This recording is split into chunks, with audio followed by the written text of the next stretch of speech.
చెప్పాడు, నీ దేహమే దేవునికి ఆలయం అన్నాడు. ఈ దేహములో దేవుడు నివసించాలని దేవుడు ఇష్టపడుతున్నాడు. ఈ దేహమే దేవునికి ఆలయంగా ఉండాలి. మరి ఈ దేహాన్ని చాలా మంది ఈ దేహాన్ని దేంతో పాడు చేస్తున్నారు? మందు తాగుతూ, ఖైనీలు, సిగరెట్లు, గుటకాలు, ఏమంటే పాన్ పరాకులు, ఇలాగా వ్యభిచారమని ఇటువంటి అసహ్యమైన కార్యాలు ఈ దేహంతో చేస్తూ ఈ దేహాన్ని పాడు చేస్తూ దేవునికి ఆలయంగా ఉంచవలసిన ఈ దేహాన్ని దెయ్యానికి ఆలయంగా మలిచారు. అవునా కదా? మరి ఈ దేహము పాడైపోతే పాడైపోయిన ఈ దేహాన్ని దేవుడు ఏం చేయాలి చెప్పండి?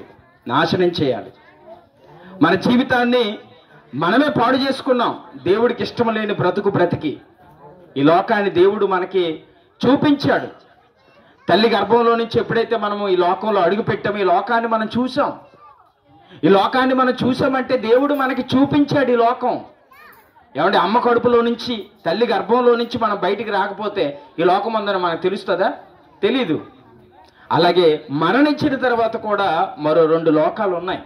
ఒకటి పరలోకము, ఇంకొకటి పాతాళ లోకములోని నరకము. పరలోకానికి ఎవరు వెళ్తారంటే పరిశుద్ధులు మాత్రమే వెళ్తారు పరలోకానికి. మరి పాతాళ లోకములు ఉన్న నిత్య నరకానికి ఎవరు వెళ్తారంటే పాపులు మాత్రమే వెళ్తారు. చాలా మంది అనుకుంటారు మేమేం పాపం చేసాం, మేము ఏ పాపము చేయలేదు అని చాలా మంది అనుకుంటారు. కానీ దేవుడు ఏమంటున్నాడు తెలుసండి? దేవుడు ఏమంటున్నాడు తెలుసా? భూమి మీద ఉన్నటువంటి ప్రతి మానవుడు కూడా ఏదో ఒక పాపం చేసిన వాడని దేవుడు చెప్తున్నాడు బైబిల్లో. ఏ భేదము లేదు. ప్రతి మనిషి పాపము చేసి దేవుడు అనుగ్రహించే మహిమను పొందలేకపోతున్నారంట. నిజమే కదా? మనం అబద్ధాలు మాట్లాడలేదా? ఎదుటివారి మీద అసూయ పెట్టుకోలేదా? ఇతరులను మనం ద్వేషించలేదా? చెడ్డ మాటలు పలకలేదా? మన కళ్ళతో మోహపు చూపులు చూడలేదా?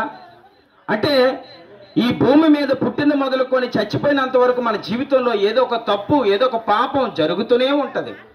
మరి ఈ పాపం ఎలా పోతుంది? నీళ్ళతో కడుక్కుంటే పాపం పోద్దా? నీళ్ళతో కడుక్కుంటే పాపం పోద్దా? నీళ్ళతో కడుక్కుంటే పాపం పోదు, మురికిపోతుంది. ఏమంటే దేహం పైన ఉన్న, శరీరం పైన ఉన్న మురికిపోతుంది తప్ప పాపం పోదండి. మరి ఈ పాపం ఎలా పోతుందో ఒక్కసారి ఆలోచించండి. మన శరీరంలోనికి ఏదైనా ఒక వ్యాధి, ఒక రోగం ప్రవేశిస్తే ఎక్కడికి వెళ్తాం? డాక్టర్ దగ్గరికి వెళ్ళి డాక్టర్ ఇచ్చిన ఇంజక్షను, ట్యాబ్లెట్ వేసుకుంటాం మనం. అప్పుడు మన రోగం పోద్ది. ఏమంటే మన బట్టలకి మురికి అంటుకుంటే సెంటు కొడితే పోద్దా? మురికి పోవాలంటే సెంటు కొడితే పోదు. శుభ్రంగా సర్ఫ సబ్బో, రిన్ పౌడర్ వేసి శుభ్రంగా బట్టలను ఉతికి ఉతికి ఉతికి జాడిస్తే అప్పుడు ఆ బట్టల్లో ఉన్న మురికి పోద్ది. మరి మన హృదయంలో ఉన్న పాపం ఎలా పోద్ది? ఉదయాన్నే నువ్వు ఒక అరటిపండు, లేకపోతే కొబ్బరికాయో, లేకపోతే దక్షిణం, లేకపోతే డబ్బులు దేవుడికి ఇచ్చేస్తే నీ పాపం పోదు.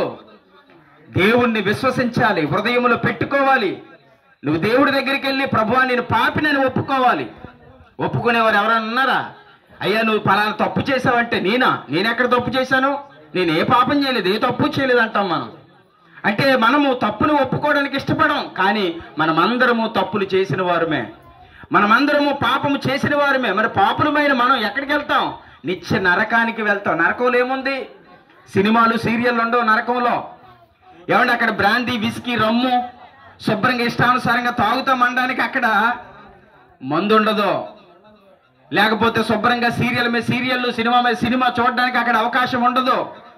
అక్కడ ఏముంటుందో తెలుసండి? నరకంలో అగ్ని ఆరదు, పురుగు చావదు. అగ్ని అంటే మామూలుగా మనం పెట్టుకునే అగ్ని కాదు ఇది. పాతాళంలో, నరకంలో ఉన్న అగ్ని మనం పెట్టుకునే అగ్ని కాదు అది. అది దేవుడు ముట్టించే అగ్ని. దేవుడు ముట్టించే అగ్ని ఎలా ఉంటుందో చూపిస్తాను చూడండి. మన ఆకాశము ఏమంటే మనం కన్నులు పైకెత్తి చూస్తే ఆకాశం పైన సూర్యుడు ఉన్నాడు, వెలుగుతున్నాడు. అందులో నుండి వస్తున్నది ఏంటో తెలుసా? వేడి అగ్ని. అది ఆరిపోయిందా?